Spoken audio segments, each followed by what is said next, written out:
Kung pagbabatayan ang ganda, katawan at communication skills, pasok sa panlasa ni Nawat Itsrag Rizal, si Miss Grand Philippines Nikki Demora na kung saan paborito ng ilang pageant fans na manalo ng Golden Crown ng Miss Grand International 2023. Malaking tulong din ni Nikki kung maganda ang pakikisalamuhan niya sa iba at may positibong record sa mga pre-pageant activities.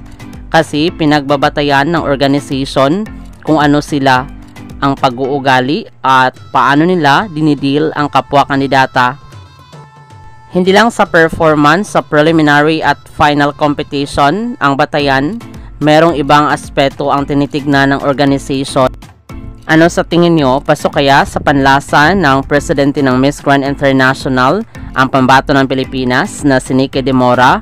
Ito na kaya ang unang pagkakataon na makuha ng bansang Pilipinas ang unang Golden Crown?